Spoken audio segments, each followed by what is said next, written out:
আপনি আন্দাজে মমতাজের মতো লাফিয়ে করবেন কি? এই চাপাবাজি করে দেশ চলে? ও বলে সিয়াসিত্তা হাদিস পড়া, বুখারী শরীফ, মুসলিম শরীফ সব পড়িস। শুধু তাই না, সিয়াসাত্তা হাদিস, তিরমিজি শরীফ, মেশকাত শরীফ, আবু দাউদ শরীফ, বুখারী শরীফ, মুসলিম শরীফ থেকে শুরু করে এমন কোন খণ্ড নাই যেগুলো না পড়েছি। আমি অনার্স মাস্টার শেষ করলাম, আমার কামেল ছিল ফিকহের উপরে, আমি হাদিসের উপরেও কামেল করেছি। এত কিছু করার পরও আমি এখনো বলতে পারি না যে আমার সব কোরআনের তাফসীর, সব হাদিস পড়া শেষ। আর মহিলা কি চাপাবাজ, সংসদে দাঁড়িয়ে বলছে আমার সব পড়া শেষ। আমার মনে হয় ওর পেটের ওপরে পাড়া দিলে ও যদি একটা আয়াত শুদ্ধ করে বলতে পারে, ওকে আমি মিষ্টি খাওয়াবো, জীবনও পড়তে পারবো। এই চাপাবাজি করে করে চলতো। যেই কয়টা ছিল সব কয়টা চাপাবাজ, কাওয়া কাকু থেকে শুরু করে এই যে হাসাও মাহমুদ আর আমার কুষ্টিয়ার হানিফ, ইনু ননু মিয়া, ওর নাম হাসানুল হক। ইনু বলা ঠিক না, হাসানুল হক নুনু, দন্তন্নয় হস্য, দন্তন্নয় হস্য কি হয়? ওর নামে ইনু বললে গোনা হবে? শয়তান ইসলামের যা ক্ষতি করেছে। আল্লাহ রাব্বুল আলামিনের পরে বলেন আল্লাযীনা উখরিজু মিন দিয়ারিহিম বিগাইরি হাক্কিন রাব্বুনাল্লাহ, তোমাদেরকে যারা ঘর বাড়ি থেকে বের করে দিয়েছে কোনো অপরাধ তোমাদের ছিল না, এই 15.5 বছর তোমাদের বাড়িতে থাকতে দেয়নি মিথ্যা অজুহাত দিয়ে, মিথ্যা মামলা দিয়ে, মিথ্যা সাক্ষী দিয়ে। একটাই মাত্র অপরাধ তোমাদের ছিল, আইয়াকুলু রাব্বুনাল্লাহ, তোমরা বলতে যে আমাদের রব, আমাদের আইনদাতা কে? এই বাংলাদেশে আজও যারা বলে আমাদের আইনদাতা শুধুমাত্র আল্লাহ, তারাই বাতিলের টার্গেট। এদেশে ইসলামী দল, অন ইসলামী দল কত আছে, সবাই জালেমদের কাছে, সবাই রাম আর বামদের কাছে, সবাই দাদা বাবুদের কাছে। কালার না, কালার শুধু তারা যারা বলে রব্বুনাল্লাহ, আমাদের রব আল্লাহ। আই আই কি? এত ব্যাখ্যা করা লাগবে? রব্বুনাল্লাহ বললেন, আমার রব আল্লাহ কি? রবের 5টা অর্থ হয়। রব মানে সৃষ্টিকর্তা, রব মানে আইনদাতা, রব মানে মাবুদ, ইবাদত পাওয়ার যোগ্য, রব মানে অভিভাবক, রব মানে উকিল। বলেন তো এই বাংলাদেশে আজ যারা বলে আমরা আল্লাহর আইন ছাড়া কারো আইন চাই না, তারা এই দেশে অনেকের কাছে শত্রু। ভালো মানুষ নামাজ রোজা পড়ে, তারপরও শত্রুতা করে যে তুমি আল্লাহর আইন চাও, এ কথা বলো কোন কারণে? কোন মানুষ যদি মনে প্রাণে নামাজ পড়ে, রোজা রাখে, পর্দা করে, কিন্তু এ দেশ আল্লাহর আইন দিয়ে চলুক, পরিবার, সমাজ, রাষ্ট্র চাই না, আপনি লিখে নিতে পারেন লোকটা মুনাফিক। এখানে নেই? কারা কারা এরকম মনে আছেন যে আল্লাহর আইন দরকার নেই, আমি তো নামাজ পড়ি, রোজা রাখি, আমার বউ পর্দায় থাকে, কিন্তু আল্লাহর আইন দিয়ে একেবারে ইউনিয়ন থেকে সংসদ চলবে আমি চাই না? কারা বলেন তো, হাত তোলেন। একটাও নেই। অথচ আপনি বাস্তবে জায়গা মতো যে কিন্তু অস্বীকার করে বসেন। বলেন আপনার এই কথা দিয়ে, আপনার রায় দিয়ে, সমর্থন দিয়েই তো চলবে যে আল্লাহর আইন মতো ইউনিয়ন চলবে, উপজেলা চলবে, পৌরসভা চলবে, সংসদ ভবন চলবে, মন্ত্রণালয় চলবে, সেক্রেটারিয়েট চলবে। এগুলো আল্লাহর আইন মতো চালালে অস্কর রব্বাকা না না।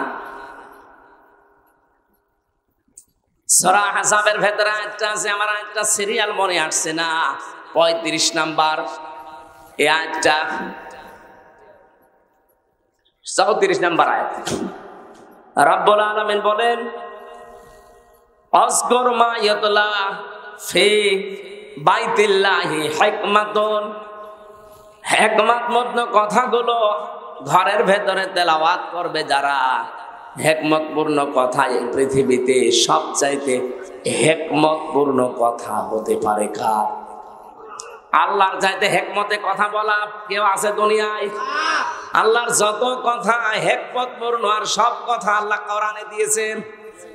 কি এত হিকমতের সহিত কথাগুলো সাজিয়েছেন, এত সূক্ষ্ম ভাবে, আপনি একটা আয়াত নিয়ে চিন্তা ভাবনা করে যদি পড়ে থাকেন, একটা আয়াতে আপনাকে জান্নাতে নিয়ে চলে যাবে। আল্লাহ বলেন যত রকমের ঘর আছে, ফি বুয়ুতিন, যত রকমের ঘর আছে সব ঘরের ভেতরে আমি আল্লাহর মা ইউতলা আলাইকুম, তাদের উপরে তারা যেন তেলাওয়াত করে আমি আল্লাহর আয়াতগুলো, ফি আয়াতিল্লাহ। তাদের ঘর বলতে এখানে শুধু যে ঘরে থাকি এই ঘর না, তাফসিরে আমি 8টা ঘরের নাম পেয়েছি। আপনি বাংলাদেশেও দেখেন একটা একটা করে ধরে সরে সাজালে 8টা ঘরই আসবে। নিজের ঘর, ইউনিয়নের যে ঘর আছে, যেখানে তো ইউনিয়নবাসী তাদের কথাবার্তা নিয়ে সেখানে উপস্থাপন করে, ইউনিয়ন পরিষদ ঘর আছে না? এরপরে আপনি উপজেলা পরিষদে ঘর পাবেন, এরপরে আদালতে ঘর পাবেন জেলা শহরে। আদালতের ঘর আবার 2টা জেলায়, একটা হচ্ছে ম্যাজিস্ট্রেট কোর্ট আর একটা জজ কোর্ট। ম্যাজিস্ট্রেট কোর্টের জন্য আলাদা ঘর নেই, জজ কোর্টের জন্য। কথা বলছেন আমার? আপনি নিজের ব্যক্তিগত ঘর, ইউনিয়নের ঘর, উপজেলার ঘর, আদালতের ঘর। আদালতে তো 2 প্রকার বললাম।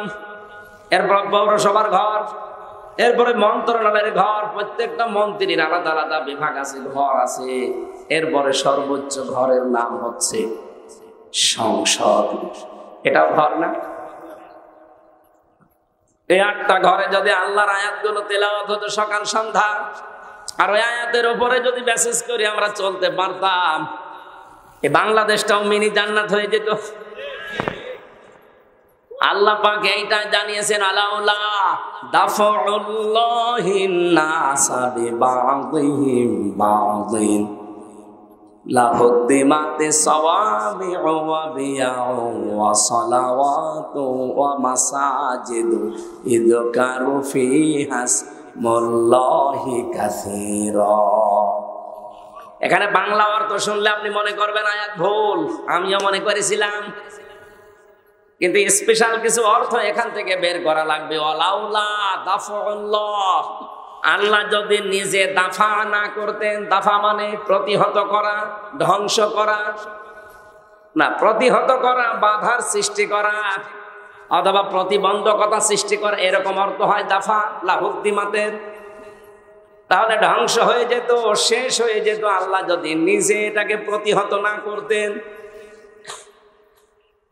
আল্লাহ যদি ভালো দিয়ে মন্দকে চাপা না দিতেন, অথবা ভালো দিয়ে মন্দের উপরে বিজয় না করতেন। 1 নম্বরের নাম দিয়েছিল মানুষের ভেতরে একে অন্যের দ্বারা যদি আমার আল্লাহ দাফা করে না রাখতেন, দমন করে না রাখতেন, নিচু করে না রাখতেন, দাবিয়ে না রাখতেন, কি হতো জানো? লাহুদ্দিমাত সাওয়ামিউ, সওমায়ের বহুবচন সাওয়ামি। এটা সংসার বিরাগী যারা এই বাংলাদেশে লালনের ফকিরের মাজারে যারা থাকে, চট্টগ্রামের মাছ ভান্ডারের মাজারে যারা পড়ে আছে, 8 রশির মাজারে যারা পড়ে আছে, মাজার কেন্দ্রিক জীবন যাপন যাদের, এরা আমরা মনে করি এরা সংসার বিরাগী, সংসার ত্যাগী।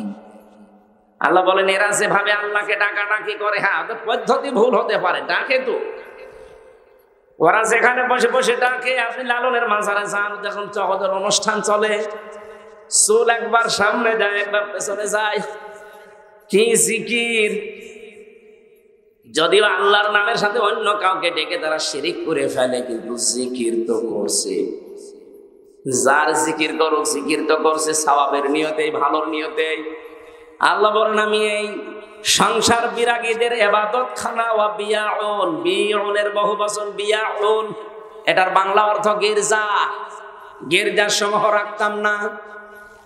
সালাওয়াতুন, খ্রিস্টানদের যে সমস্ত উপাসনালয় আছে ওই সমস্ত গুলো রাখতাম না। মাসাজিদু, আল্লাহর ঘর, মসজিদের বহুবচন মসজিদ, মাসাজিদ, মসজিদও থাকতো না। ইযকারু ফিহা ইসমুল্লাহি কাসীরা, যেখানে আল্লাহর উচ্চারণ গুলো বেশি বেশি হয়, আল্লাহর নামের উচ্চারণ যেখানে বেশি বেশি করা হয়ে থাকে, ওই জায়গাগুলো ঠিক থাকতো না, নষ্ট হয়ে যেত, ধ্বংস হয়ে যেত। যদি আল্লাহ এক পক্ষ থেকে আর এক পক্ষকে দাফন করে না দিতেন, দমিয়ে না রাখতেন, নিচু করে না রাখতেন, এর বাংলা অর্থ হচ্ছে, যদি আল্লাহ ভালোর দ্বারা মন্দকে মাঝে মাঝে আঘাত না দিতেন তাহলে এই উপাসনালয়গুলো একটাও ঠিক থাকতো না। এই জন্য মাঝে মাঝে আল্লাহ পৃথিবীকে গরম করে দেয়। আপনি তাম দুনিয়ার দিকে এই সিস্টেমটাই পাবেন। লামে তাকিদ নুনে সাকিলা, দুইটা গ্যারান্টি আছে আয়াতে। এই পৃথিবীতে কেউ যদি আল্লাহ পাককে সাহায্য করে, মাস্ট বি সে যেন নিজেকে সাহায্য করলো। মাইয়ানসুরহু এহুর মারজা, তার নিজের দিকে। কেউ যদি আল্লাহকে সাহায্য করে সে যেন নিজেকে সাহায্য করলো। প্রশ্ন আসতে পারে, আল্লাহকে পাবো কোথায়? আল্লাহ রাব্বুল আলামিন এই পৃথিবীর সৃষ্টি জগতের ভেতরেই মিশে আছে। এই জন্য কিয়ামতের ময়দানে আল্লাহ মানুষকে ডাক দিয়ে বলবে, আমি ক্ষুধার্ত ছিলাম, আমাকে খাবার দাওনি। লোকজন বলবে, আল্লাহ তুমি ক্ষুধার্ত হও কি করে খাবার দেব তোমারে? রব্বুল আলামিন বলেন, গরিব মানুষ তোমার পাশে গিয়ে খাবার চেয়েছিল, ক্ষুধার্ত, তাকে যদি খাবার দিতে ওটা আমাকেই দেওয়া হতো।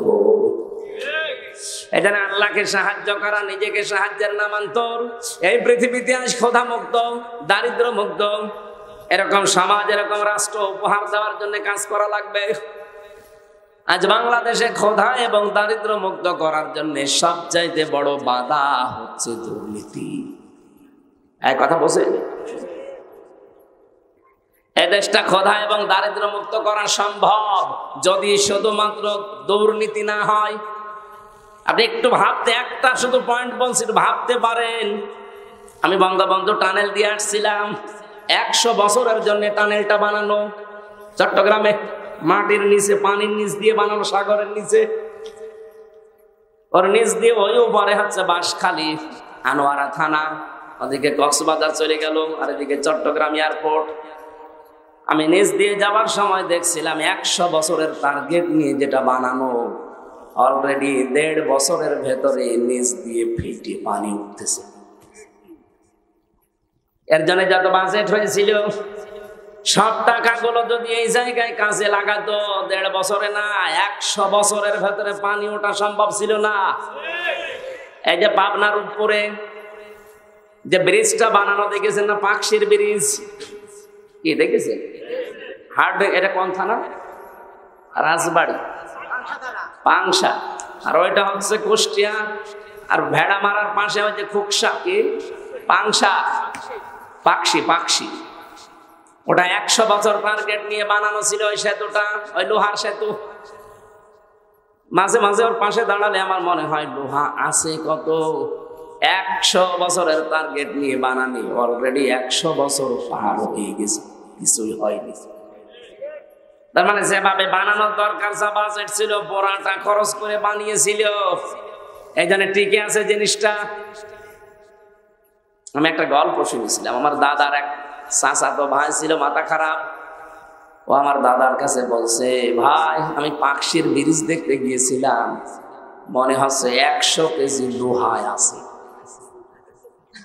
কত কেজি? তার মানে ওই 100-র উপরে আর গুনতে পারে না। এই জন্য বলছে যে ব্রিজ দেখে আসলাম, মনে হচ্ছে 100 কেজি লোহায় আছে।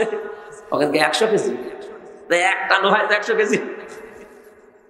কত হাজার হাজার মন লোহা দিয়ে বানানো, 100 বছর টার্গেট নিয়েছে, কিন্তু 100 পার হয়ে আমার মনে হয় আরো 100 বছর যাবে, কিছু হবে না।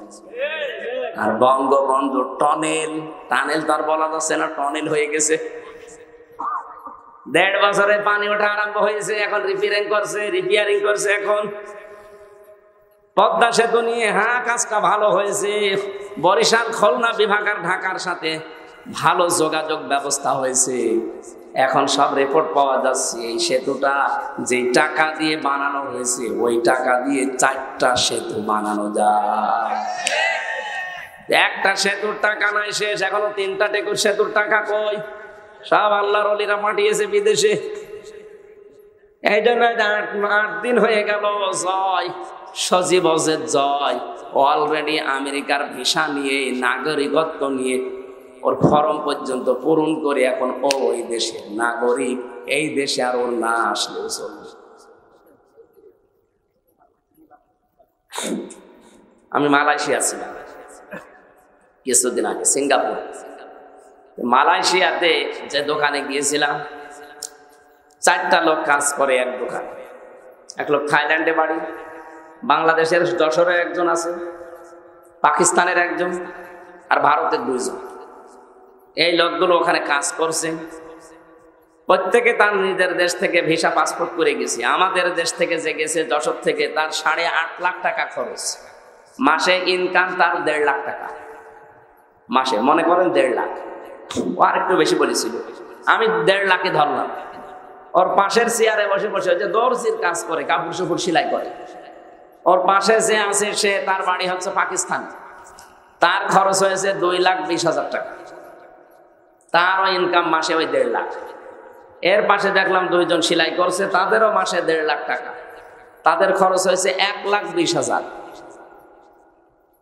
এর পাশে একজন থাইল্যান্ডের আছে, সেও কাজ করছে, তার খরচ হয়েছে আসতে 30,000 টাকা বাংলাদেশের টাকায়। পাশের রাষ্ট্র তো, 30,000 টাকা খরচ, ইনকাম হচ্ছে 1.5 লাখ। এই যে 5 জনের হিসাব বললাম, 5 জনেরই প্রতি মাসে এই দোকান থেকে ইনকাম, কাপড় চোপড় সেলাই করে 1.5 লাখ করে। কিন্তু খরচের তালিকা মিলান তো, 8.5 লাখ একজনের, 1,20,000 একজনের, 2,20,000 একজনের, 30,000 একজনের। খরচ তো প্রত্যেকের আকাশ পাতাল হয়ে গেছে, কিন্তু উপায় সমান। আমি জিজ্ঞাসা করলাম, এই টাকাগুলো, এত টাকা লাগে? ভারত, পাকিস্তান, আমরা তো পাশাপাশি। থাইল্যান্ড সেটা দূরে আছে, ওটা মেনে নিলাম, ঠিক আছে, কিন্তু পাশাপাশি থাকতে আমাদের কোথায় 8.5 লাখ আর কোথায় 2,20,000, 1,20,000, এত কেন? আচ্ছা, আমাদের ওই 2,20,000, 1,20,000 হয়ে যায়, তো বাকি টাকা হাসিনার বোন রেহেনা নেয়। আর ওই যে দরবেশ, ওই দাড়িয়ালা দরবেশ সালমান এফ রহমান আর জয়, এই 3 জন মিলে আল্লাহর ওলিরা ভাগ পায়।